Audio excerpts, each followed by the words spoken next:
तो दोस्तों आज के इस वीडियो लेक्चर में हम भारतीय मरुस्थल का समग्र अध्ययन करेंगे, अर्थात इंडियन डेजर्ट। ठीक है, तो आज का हमारा लेक्चर है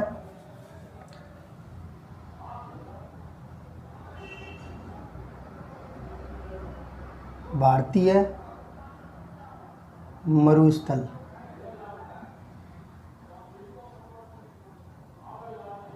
भारतीय मरुस्थल आज का ये हमारा क्या रहेगा, अध्याय रहेगा।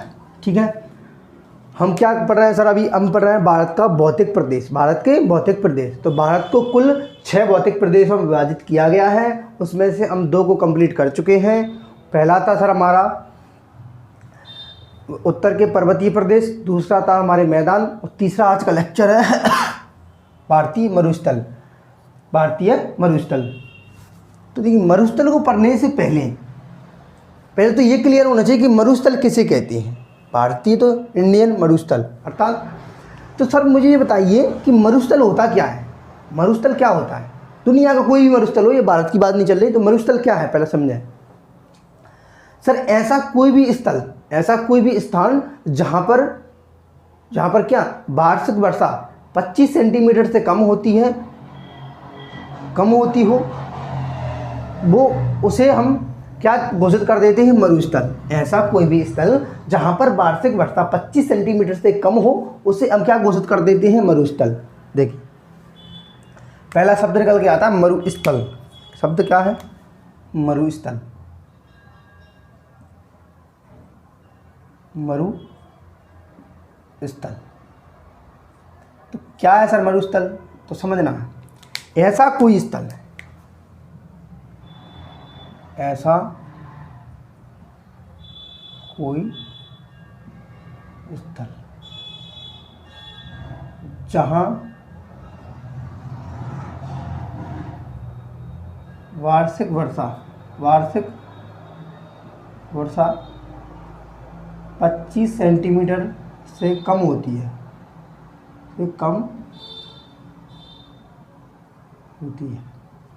ऐसा कोई भी स्थल जहां पर वार्षिक वर्षा कितनी होती है, 25 सेंटीमीटर से कम होती है, उस स्थान को हम बेसिकली मरुस्थल घोषित कर देते हैं। क्लियर है? तो मरुस्थल क्या होते हैं? ये होते हैं। और बेसिकली मरुस्थल और इन मरुस्थल की विशेषता क्या होती है सर? चलो इसको जानने के पहले हम ये जानते हैं कि मरुस्थल तो ये हो गया, ऐसा कोई भी स्थान जहां पर वार्षिक वर्षा 25 सेंटीमीटर से कम हो।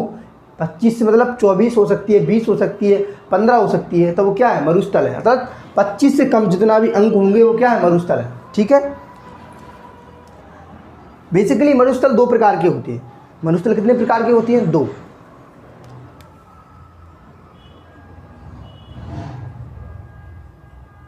बेसिकली मरुस्थल कितने प्रकार की होती है? 2 प्रकार के होते हैं। एक जो मरुस्थल होते हैं उन्हें कहते हैं हम शीत मरुस्थल, शीत मरुस्थल। दूसरे जो मरुस्थल होते हैं उसे कहते हैं हम गर्म मरुस्थल, गर्म मरुस्थल। तो मरुस्थल बेसिकली कितने प्रकार के हुए सर? 2। एक शीत मरुस्थल, एक गर्म मरुस्थल। सर शीत मरुस्थल ऐसे होते हैं जो ठंडे मरुस्थल होते हैं, अर्थात ऐसे मरुस्थल जो ठंडे प्रदेशों में होते हैं उनको हम कहते हैं शीत मरुस्थल। भारत एक ऐसा देश है जहाँ पर शीत मरुस्थल भी है और गर्म मरुस्थल भी है। अर्थात भारत का जो लद्दाख वाला मरुस्थल है, भारत का जो लद्दाख वाला मरुस्थल है वो कैसा है? शीत मरुस्थल है, अर्थात ठंडा मरुस्थल है। और गर्म मरुस्थल की बात करें, आज का हमारा अध्याय है गर्म मरुस्थल, मतलब भारतीय मरुस्थल में कौन सा? गर्म। तो गर्म मरुस्थल कौन सा है भारत का? वो है राजस्थान का थार मरुस्थल। राजस्थान का थार मरुस्थल। क्लियर है बात? तो बेसिकली पूरी दुनिया में, पूरे संसार में 2 ही प्रकार के मरुस्थल होते हैं। एक होते हैं गर्म मरुस्थल, एक होते हैं ठंडे मरुस्थल। सर ऐसे मरुस्थल जो ठंडे प्रदेशों में होते हैं उन्हें कहते हैं हम ठंडे शीत मरुस्थल, और ऐसे मरुस्थल जो कि गर्म प्रदेशों में पनपते हैं उन्हें कहते हैं हम गर्म मरुस्थल। तो आज का जो अध्याय है हमारा किस पर फोकस रहेगा? राजस्थान के थार मरुस्थल पर। क्लियर है?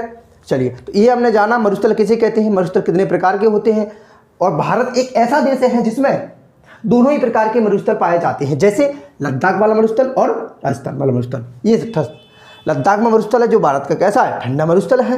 राजस्थान का मरुस्थल है जो कैसा है, गर्म मरुस्थल है। दोनों प्रकार के मरुस्थल मिल गए भारत में, ये बहुत बड़ी बात है। अब ये तो क्लियर है, आगे का जो समझने का प्रयास करना। दूसरा बिंदु निकल के आता है इसकी स्थिति, जो दिख रहा है भारतीय मरुस्थल, तो ये स्थित कहाँ है। तीसरा बिंदु क्या आता है, स्थिति। अर्थात ये भारत में कहाँ स्थित है, क्लियर है। तो स्थिति को जानने से पहले हमें थोड़ा सा मैप बनाना पड़ेगा। क्या मैप, इधर देखें सभी लोग।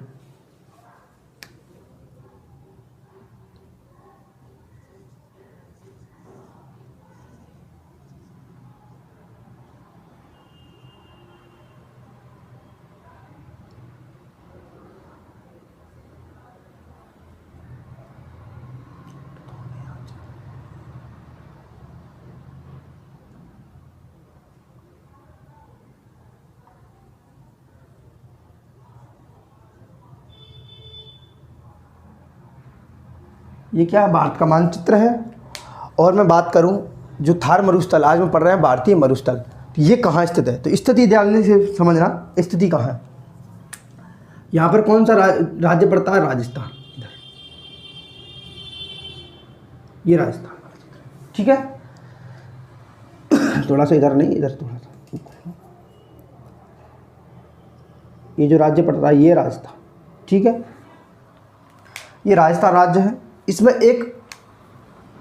इस राजस्थान राज्य में एक पर्वत श्रेणी है इस प्रकार से, ठीक है, पर्वत श्रृंखला है। ओके, तो ये जो राजस्थान वाला क्षेत्र निकला है। और इधर मैं बात करूं, इधर क्या है, पाकिस्तान। इधर क्या है, ये कौन का क्षेत्र है, ये पाकिस्तान का। ये बेल्ट पाकिस्तान का हुआ, ये भारत का हुआ अंदर, ठीक है। तो बिंदु निकल के आता है स्थिति। तो सर मैं बात करूं इसकी स्थिति की, तो ये बेसिकली भारत के राजस्थान राज्य में स्थित है। लेकिन राजस्थान के अलावा ये गुजरात, पंजाब, हरियाणा राज्य में भी विस्तृत है। ये है भारत के संदर्भ में। अगर भारत के अलावा कहाँ है, तो भारत के अलावा में ये पाकिस्तान के सिंध एवं पंजाब प्रांत में भी स्थित है, ठीक है। तो स्थिति की बात करें हम, यहाँ देखिए स्थिति, ये तो भारत का मानचित्र है, अर्थात यहाँ पर राजस्थान राज्य है। इधर थोड़ा गुजरात का क्षेत्र लग जाता है, इधर पंजाब हरियाणा का थोड़ा सा क्षेत्र तक विस्तृत है, ठीक है। और इधर क्या है सर, इधर है पाकिस्तान। तो पाकिस्तान के दो प्रांतों में भी है, एक सिंध प्रांत, एक पंजाब प्रांत। समझेंगे स्थिति कहाँ है, लिखेंगे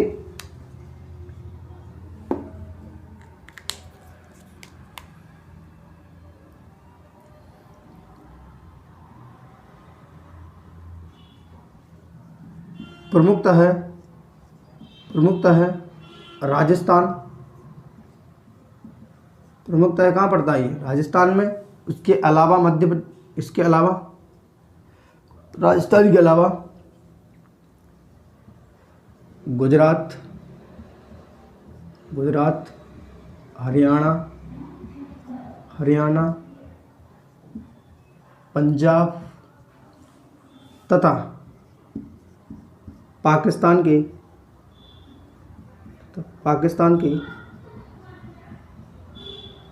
के सिंधवा पंजाब प्रांत में, तब पाकिस्तान के सिंधवा पंजाब प्रांत में भी पाया जाता है, सही है। तो ये कहने का मतलब था सर इसकी लोकेशन, अर्थात इंडिया में इसकी लोकेशन कहाँ है। तो हमने जाना ये भारत में बेसिकली तो राजस्थान में मिलता है। बेसिकली कहाँ मिलता है, सर्वाधिक क्षेत्र इसका कहाँ है, राजस्थान में है। इसके अलावा थोड़ा सा गुजरात, हरियाणा, पंजाब, और भारत के अलावा में पाकिस्तान के कहाँ मिलता है, सिंध और पंजाब प्रांत में विस्तृत है। अगर मैं बात करूँ इसका सर्वाधिक क्षेत्र कहाँ पड़ता है, तो इसका सर्वाधिक क्षेत्र पड़ता है भारत में। कितना, इसका सर्वाधिक क्षेत्र 85% भाग तो भारत में है। मरुस्थल का 85% भाग कहाँ है, भारत में। और ओनली 15% भाग कहाँ है, पाकिस्तान में। ठीक है। तो ये इसकी स्थिति है, ये क्या है, इसकी स्थिति, ठीक है।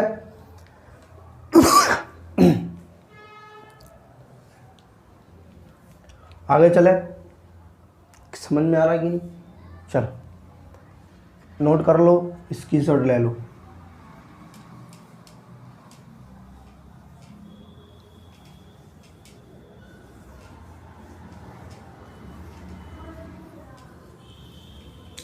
अगला जो बिंदु निकल के आता है वो है इसका निर्माण, इसकी फॉर्मेशन। पहले हमने जाना मरुस्थल किसे कहते हैं, फिर दूसरा इसकी लोकेशन अर्थात ये कहाँ लाई करता है, कहाँ स्थित है। तीसरा बिंदु जो निकल के आता है वो है इसका निर्माण, इसकी फॉर्मेशन। तो तीसरा बिंदु क्या है? निर्माण। इस मरुस्थल का निर्माण कैसे हुआ? निर्माण निर्माण।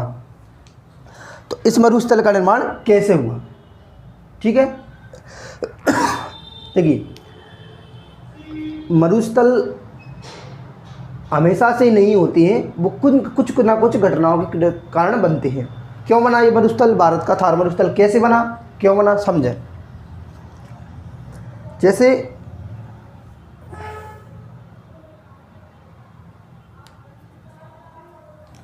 मैं आपको समझाता हूँ, जैसे मान के चलना, ये क्या है?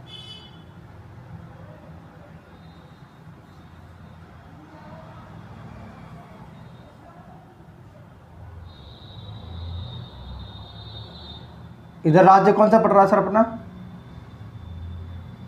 यहाँ से जो राज्य है वो उसका नाम क्या है? राजस्थान। ये जो राज्य दिख रहा है आपको, ये राज्य है राजस्थान। राजस्थान, ठीक है, ये कौन सा राज्य है? राजस्थान।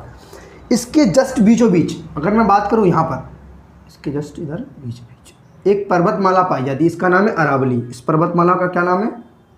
अरावली। अरावली पर्वत माला, इसे कहते हैं हम अरावली पर्वतमाला। ये विश्व की सबसे प्राचीन पर्वतमाला में से एक है, ठीक है, जो कि भारत के राजस्थान के अलावा कुछ राज्यों में भी है। लेकिन बेसिकली इसका जो सर्वाधिक क्षेत्र है, सर्वाधिक विस्तार है, वो किस राज्य में है? राजस्थान में। तो मैं ये कह रहा हूँ सर, समझना निर्माण कैसे हुआ। तो बेसिकली जो मरुस्थल है वो जो राजस्थान के किस क्षेत्र में पड़ता है? ये हमें मिलता है राजस्थान के पश्चिमी वाले क्षेत्र में। ये राजस्थान का पूर्व है, ये राजस्थान का पश्चिम है। तो बेसिकली जो भारतीय मरुस्थल है, जिसका कहते हैं हम थार का मरुस्थल, क्या नाम है? थार का मरुस्थल। ये मिलता है हमें राजस्थान के पूर्व में ना होकर ये कहाँ है? राजस्थान के पश्चिम में। क्यों ऐसा हुआ? सुनना, ऐसा इसलिए हुआ जब कभी इधर से मानसून आए। क्या है भैया? मानसून। इधर प्रकार से मानसून उठे, ये बढ़ रहा है मानसून। ये क्या है? भारत की ओर मानसून बढ़ रहा है, ये बढ़ रहा है, ये बढ़ रहा है, ये बढ़ रहा है, ये मानसून आ रहा है। मानसून होती है सर, बरसात का समय आता है तो हिंद महासागर, अरब सागर और बंगाल की खाड़ी से, और भी इधर से दक्षिण भारत से, और भी नीचे से मैं बात करूं तो क्या आता है? मानसून आते हैं। मानसून कुछ नहीं है, ऐसी आर्द्र युक्त हवाएं होती हैं जिनमें बहुत सारी नमी होती है, और ये नमी लेकर भारत की ओर बढ़ती है। और बढ़ने के क्रम में होता क्या है? ये उत्तर भारत में बढ़ने के क्रम में बहुत सारी जगह पर वर्षा कराती जाती हैं ये हवाएं। और हवाओं की विशेषता होती है, जब इनमें नमी होती है तो ये किसी से टकराती है। टकराने से मतलब अगर हवाएं किसी पर्वत से टकराएंगी, इस प्रकार से टकराएंगी, इस प्रकार से, तो टकराने के बाद क्या करेंगे? यहाँ संघनन होगा और बादल बनेंगे, और फिर क्या होगा? डिम डिम डिम डिम वर्षा होगी। इस प्रकार से क्या होगी? वर्षा होगी। समझ पा रहे हैं? सर रास्ते में कोई पर्वत मिला, उनसे ठंडी हवाएं थी, उनमें नमी थी, तो टकराई, टकराने के बाद बादल बने, बादल बनने के बाद वर्षा हुई। यही होता है। अब चूंकि हो क्या रहा है, यहाँ से जब मानसून उठ रहा है तो रास्ते में क्या है? पर्वत मिला। कौन? अरावली। अरावली पर्वत मिला तो, लेकिन जो मानसून था वो इससे टकराने के बजाय इसके क्या हो गया? समांतर निकल गया। क्यों? क्योंकि सर ये क्या मानसून की समांतर मिल गया इसको। क्यों? अगर ये पर्वत इस प्रकार से होता तो मानसून इससे टकराता और नीचे वर्षा होती। लेकिन एक्चुअल में हो क्या रहा है? जो अरावली पर्वत है वो इस प्रकार से है, जिसके चलते जो मानसून आएगा वो इस प्रकार से इससे टकराने के बाद आगे निकल जाएगा। इसको होगा क्या सर? जो इस पश्चिम वाला क्षेत्र होगा, राजस्थान के पूर्व वाले क्षेत्र में तो वर्षा होगी, लेकिन राजस्थान का जो पश्चिम वाला क्षेत्र होगा उसमें वर्षा नहीं होगी। अगर वर्षा नहीं होगी तो क्या होगा? वहाँ पर पानी की कमी होगी। पानी की कमी होगी तो क्या होगा? रेगिस्तान अर्थात मरुस्थल बनेंगे।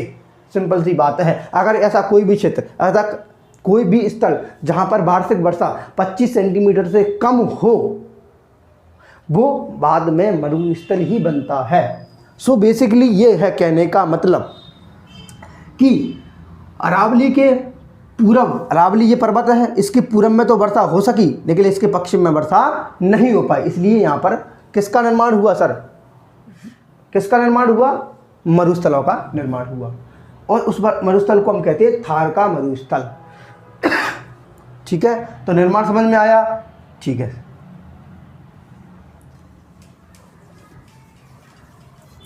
निर्माण में लिखेंगे, क्या लिखेंगे निर्माण में? निर्माण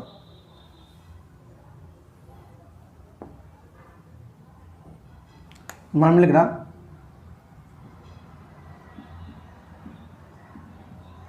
अरावली पर्वतमाला, अरावली पर्वतमाला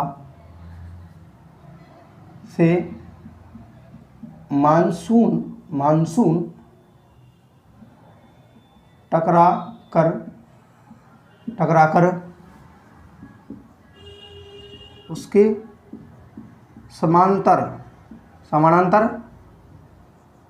उसके समानांतर निकल जाता है। क्या है? निकल जाता है, जिससे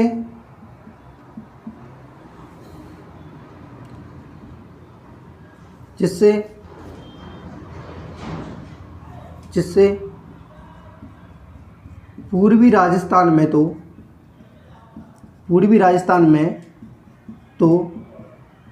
वर्षा हो जाती है, लेकिन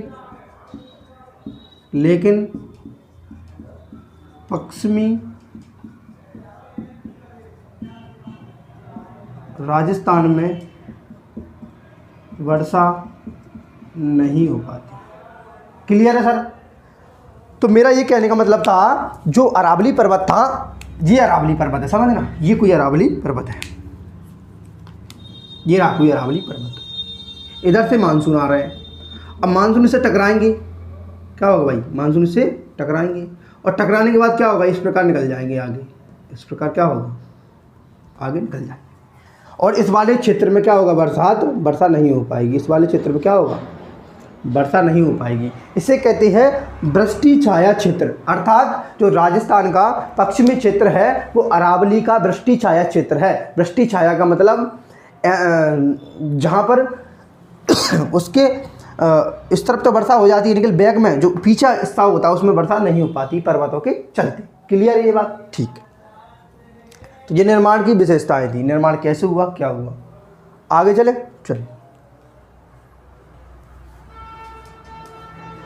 अगर मैं आपसे बात करूं कि जो भारतीय मरुस्थल है जो राजस्थान में हमें दिख रहा है उसे हम कहते क्या है? उसका नाम क्या है सर? थार का मरुस्थल। क्या है? थार का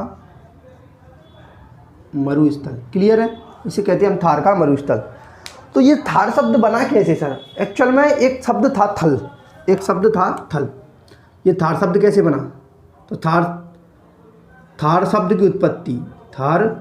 की उत्पत्ति किससे हुई है? थल शब्द से। थल, और थल क्या था सर? थल था जो बर्फ, जो हवाएं चल रही थी, जब भयंकर उस पर क्या चल रही थी सर? हवाएं चलती हैं उसमें, तो वहाँ पर क्या, बहुत सारी रेत है, बहुत सारी बजरी है, बालू है। तो बालू में जो लकीरें बनती हैं, जैसे हवा चल रही, बह रही है, तो क्या कर रही है वो स्पीड में बहुत सारी बजरी उसमें क्या कर रही है? लकीरें बनाई जा रही हैं इस प्रकार से। ये कोई बजरी है, इसमें क्या कर रही है? इस प्रकार से वो लकीरें पैदा कर रही हैं, तो इन लकीरों को ही कहते हैं थल। तो कह रहे हैं थार शब्द की उत्पत्ति थल शब्द से हुई है, जिसका अर्थ है रेत की लकीर है। रेत की लकीर। ठीक है।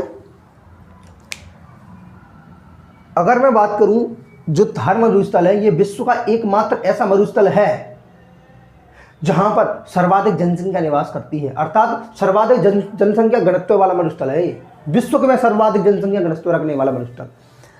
विश्व में बहुत सारे मरुस्थल होंगे भाई, लेकिन एक ऐसा मरुस्थल है जहां पर विश्व की सर्वाधिक जनसंख्या निवास करती है, अर्थात दुनिया में जितने भी मरुस्थल हैं उनमें सर्वाधिक जनसंख्या ही रहती है। ठीक है, लिखते हैं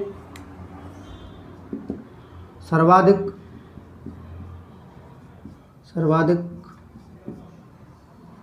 जनसंख्या घनत्व वाला मरुस्थल, घनत्व वाला क्या है ये, मरुस्थल। ठीक है, मरुस्थल है। कितना घनत्व है सर, घनत्व कितना है इसका, 83 व्यक्ति प्रति वर्ग किलोमीटर, प्रति वर्ग किलोमीटर में 83 व्यक्ति प्रति वर्ग किलोमीटर में पाए जाते हैं, निवास करते हैं। क्यों निवास करते हैं?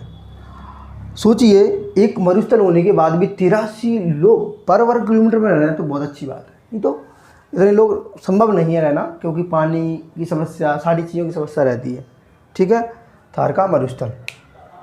अगर मैं बात करूँ या इसकी अलावा मैं, तो ये कैसा मरुस्थल है सर, गर्म मरुस्थल है। इसका अगला बिंदु निकल के आता है, कैसा मरुस्थल है, थार का मरुस्थल गर्म मरुस्थल है। सर तो यहाँ की जलवायु कैसी होगी, कैसी जलवायु होगी भैया, उष्ण कटिबंधीय जलवायु। अगर गर्म मरुस्थल है तो जलवायु कैसी है यहाँ की, जलवायु है उष्ण कटिबंधीय, उष्ण कटिबंधीय। सारे अगर यहाँ पर उष्णकटिबंधीय जलवायु है तो यहाँ पर जो वन पाए जाएंगे वो कैसे पाए जाएंगे, जो वन होंगे वो पतझड़ वन होंगे, अर्थात कैसे होंगे, कटीले वन होंगे। अगर पानी की कमी है तो पानी की कमी है तो जो वन होंगे, विकसित होंगे, वो कैसे होंगे, कटीले वन होंगे सर।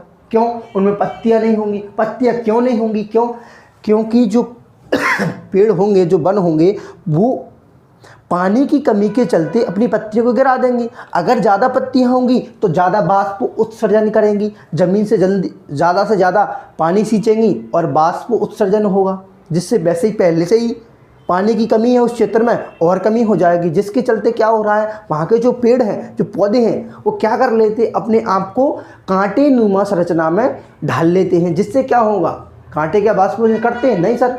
तो क्या होगा, कम से कम पानी की खपत होगी।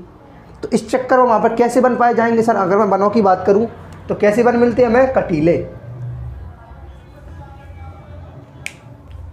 इसको क्लीन कर दूं।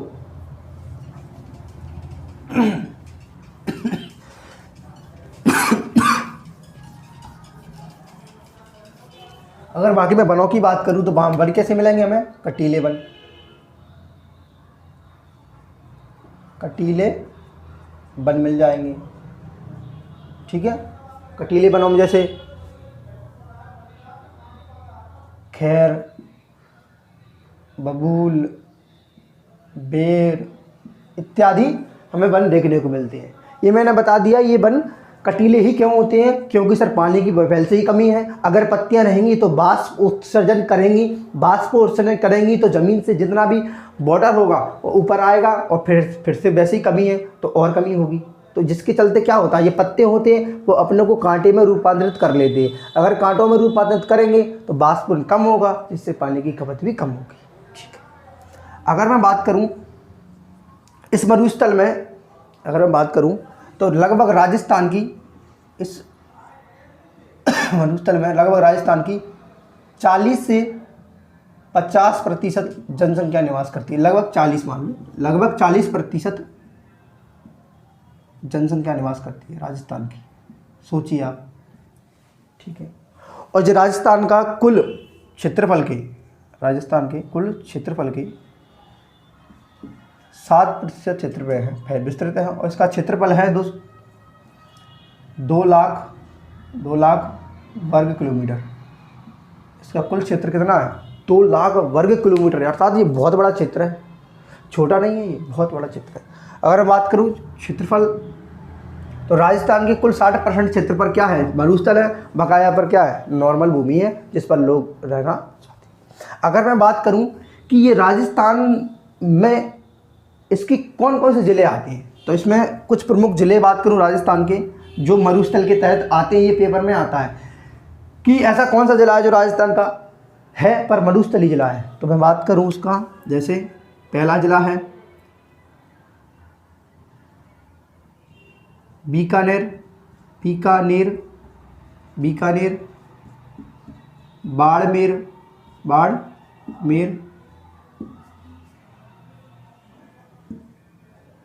जैसलमेर, जैसलमेर, जोधपुर, जोधपुर। तो ये क्या है, ये मरुस्थलीय जिला है, अर्थात इनमें मरुस्थल का विस्तार है, ये प्रमुख जिले हैं। अगर मैं बात करूँ यहाँ पर एक बेसिकली यहाँ पर नदियाँ तो है नहीं, लेकिन एक नदी है जो यहाँ से गुजरती है, उसका नाम है लूनी नदी। यहाँ से एक नदी गुजरती है यहाँ से होकर, उसका नाम क्या है, लूनी नदी। लूनी नदी, ये नदी हम जानते हैं सर, ये राजस्थान के अरावली पर्वत से निकलती है, अरावली पर्वत से निकलती है और निकलने के बाद कहाँ चली जाती है, गुजरात के कच्छ के रण में, गुजरात के कच्छ के रण में चली जाती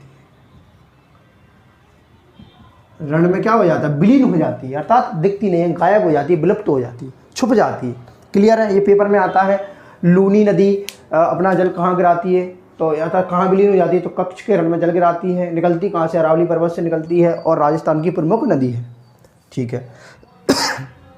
इसके अलावा में यहाँ पर बहुत सारी झीलें भी पाई जाती हैं। इसके अलावा में यहाँ पर क्या पाया जाता है, बहुत सारी झीलें पाई जाती हैं। जैसे मैं बात करूँ प्रमुख झीलों की, यहाँ पर बहुत सारी प्रमुख झीलें मिलती हैं हमें, झीलें। जैसे पहली है सांभर झील, सांभर, सांभर। दूसरी है कुचामन झील, कुचामन झील।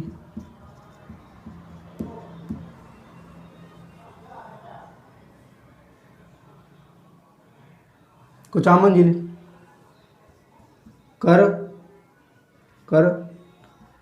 सर झील, बहुत सारी झीलें हैं, जैसे सांभर झील, कुचामन झील, करसर झील।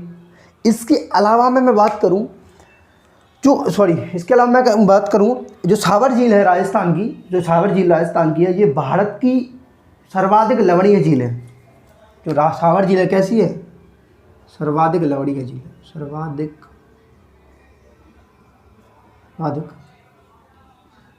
लवणीय झील है, अर्थात सर्वाधिक लवणता वाली झील है। अगर मैं बात करूं इन झीलों की, तो ये झीलें किसके लिए प्रसिद्ध है, ये फेमस है सर किसके लिए, नमक उत्पादन के लिए। ये तीन जो सारी झीलें दिख रही हैं, ये किस लिए फेमस है, नमक उत्पादन के लिए फेमस है, नमक उत्पादन के लिए फेमस है।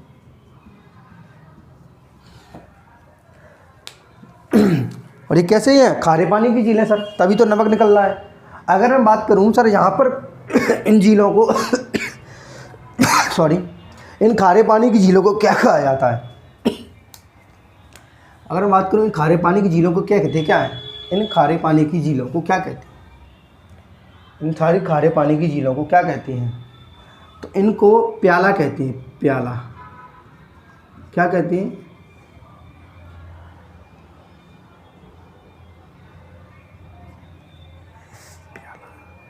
खारे पानी की झीलों क्या कहते हैं, पिलाया, पिलाया कहते हैं। क्या कहते हैं, पिलाया। खारे पानी की इन झीलों क्या कहते हैं, पिलाया कहते हैं। और वहाँ के स्थानीय लोग इनको कंद कहते हैं। स्थानीय लोग क्या कहते हैं, झीलों को, पिलाया झीलों को वहाँ के स्थानीय लोग कहते हैं धंध। क्या कहते हैं, धंध। बेसिकली इन झीलों को हम पिलाया कहते हैं, लेकिन वहाँ के जो स्थानीय लोग हैं, वहाँ के जो निवासी हैं, मूल निवासी हैं, वो कहते हैं उनको धंध के नाम से जानते हैं। ठीक है सर। अगर मैं बात करूँ यहाँ पर जो यहाँ पर जो रेत के जो टीले बनते हैं, यहाँ पर जो रेत के टीले बनते हैं उनको क्या कहते हैं, यहाँ पर इस प्रकार से रेत के टीले बनाए जाते हैं, इस प्रकार से अर्धचंद्राकार टीले बनते हैं, इस प्रकार से अर्धचंद्राकार, ऐसे देखना।